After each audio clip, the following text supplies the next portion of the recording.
At the beginning of the movie, a group of students is preparing for a class photo. Among them is Tim Taylor, who can't help but burst into laughter, causing the picture to come out blurry. The frustrated photographer demands he stays quiet, and for a brief moment, Tim complies. But as soon as the principal shows up with his amusing mustache, Tim loses it again. His laughter quickly spreads, and the whole group follows, ruining the photo completely. Tim is a smart young boy who lost his mother at a young age and lives with just his father. His dad works for a construction company, though they struggle to make ends meet. Even with their financial troubles, Tim always has a cheerful attitude. His closest friend is Ida, the daughter of a local baker. They enjoy going to see comedy films whenever they can. Ida has had a leg condition since she was a child, but Tim's joyful nature helps her stay positive in life. We also see that Tim shares a strong bond with his father. Together, they often attend horse races, placing small bets as a hobby. One day, Tim's dad surprises him by introducing his new stepmother and her 14-year-old son, Erwin. His dad hopes that Tim will be excited about having a complete family. But things quickly go wrong for young Tim.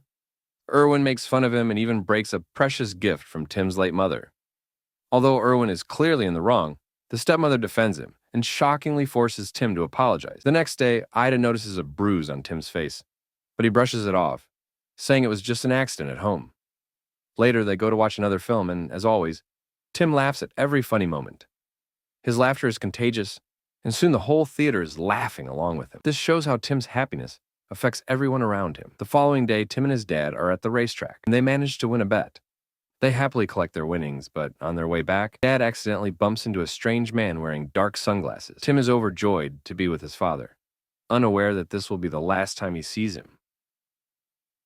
In the next scene, Tim attends his father's funeral, who tragically passed away in a construction accident.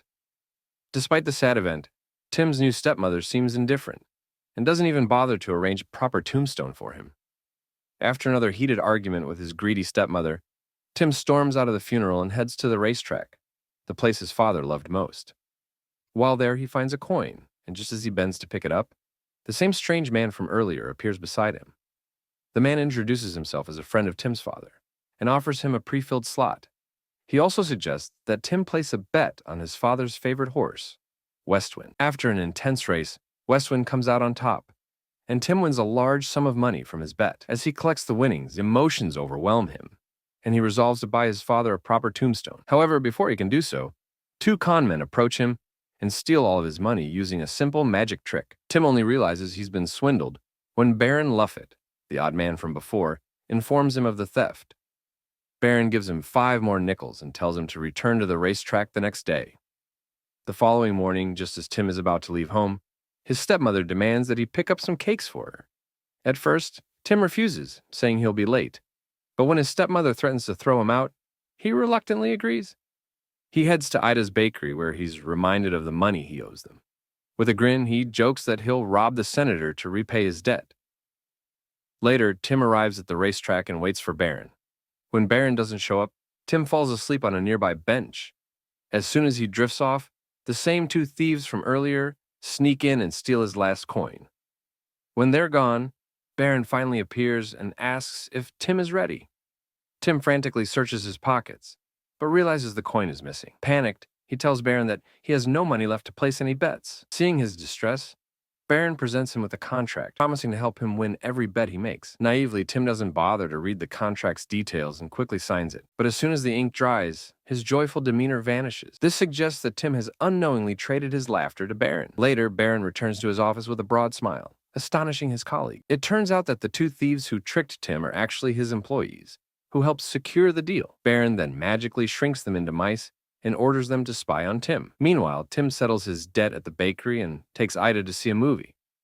However, despite the hilarious scenes, Tim doesn't laugh even once. It becomes clear that the contract has indeed stolen his laughter. Later, Ida asks Tim how he managed to get so much money. With a completely serious expression, Tim claims he robbed the senator. Concerned by his sudden change in behavior, Ida leaves, worried. In the next scene, Ida is gossiping with her mom about Tim's story, and a customer at the bakery overhears it. By night, the entire community is aware of the story, and some of them twist it even further. The modified story is that the senator was cruelly assaulted and robbed by Tim. When Tim gets home, Erwin finds the money in his pockets. and his stepmother berates him for disgracing her name. Our boy is unaware of what's going on, but before the matter can escalate, Ida's mom arrives with some important news. She reveals that the senator hasn't been robbed and the story is just a hoax. Hearing this, it finally dawns on Timmy that Ida was the one who spread the rumor. He also announces that he won the money on the racetracks and he has the receipts to prove it. Later, Tim's greedy stepmother brings him and Erwin to the racetracks to see if he's actually good at predictions. They win the first 2 rounds, and this makes the stepmom very happy. So she puts all her money on their third bet. Tim selects an underdog horse named Halali, but it ends up finishing 4th. This enrages the evil woman, and she starts scolding him for his prediction.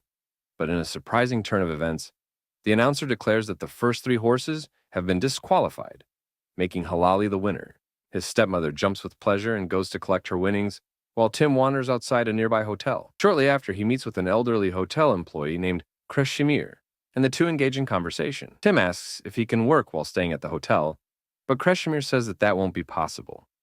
He claims that the place has too many staff in each and every position. Tim is upset by the news, but as he proceeds to leave, an idea strikes his mind. Since his predictions have never been wrong, he decides to use this to his advantage. He confidently approaches Kreshimir and bets that he will be hired at the hotel. Lo and behold, the hotel manager, Ivan, arrives at the scene saying she's in need of an elevator boy. Kreshimir quickly recommends Tim, and thus he gets to reside at the hotel. The next morning, Tim returns home to leave a goodbye letter to his stepmother. On his way back, he encounters Ida, but doesn't even say hi to her. He still has not forgiven her for spreading that fake rumor about him.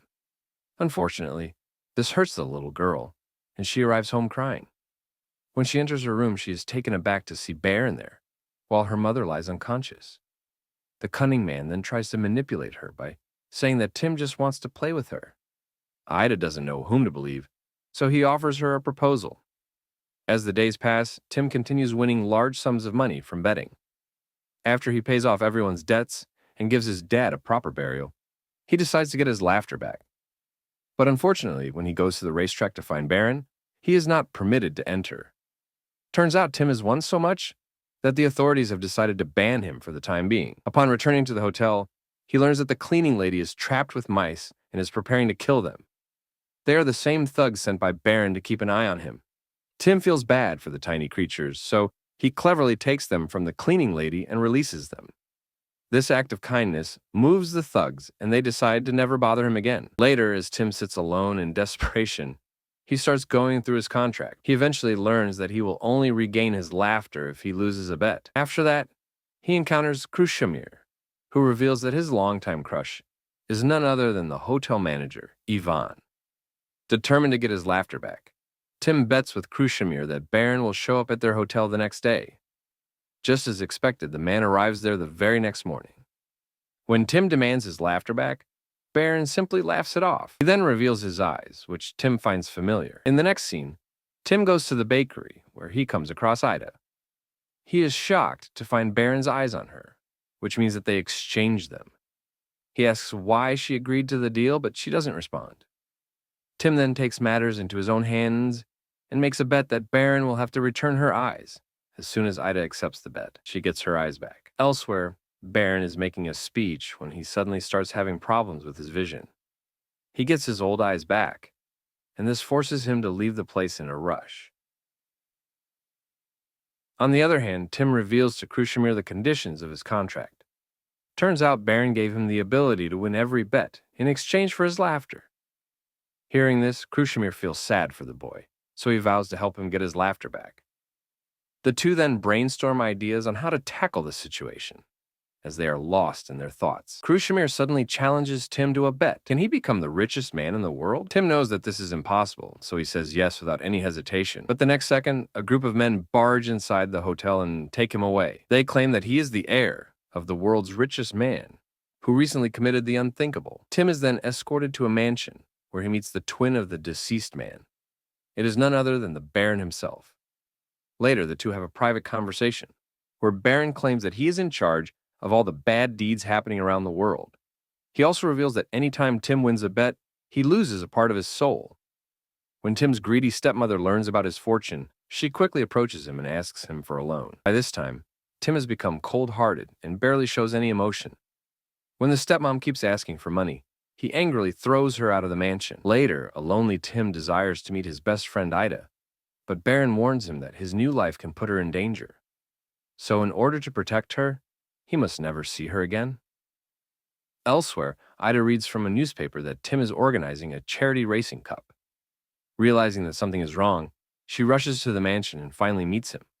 However, Tim advises her to stay away from him, as they don't belong in the same environment, and Ida tries to remind him that they're best friends, but he rudely tells her to leave. This breaks the poor girl's heart, but she is determined to help him one way or another. So she visits Kreshimir at the hotel, and finally gets to know about Tim and Baron's deal. They realize that they have very little time before the boy becomes soulless, so they make a plan to recover his laughter. On the day of the charity racing cup, Baron takes Tim to the racetracks.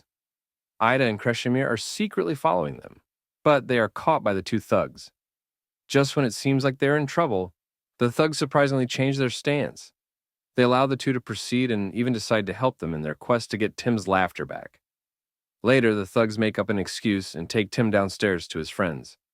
Ida then approaches him with a strange request. She wants him to make a bet with her that he cannot laugh. She believes that this is the only bet that can break the contract. However, a cold Tim refuses, saying he does not need laughter. Kreshimir also tries his best to convince him, but to no avail. At this pivotal moment, Ida recalls a worm joke that Tim used to tell her when he was happy.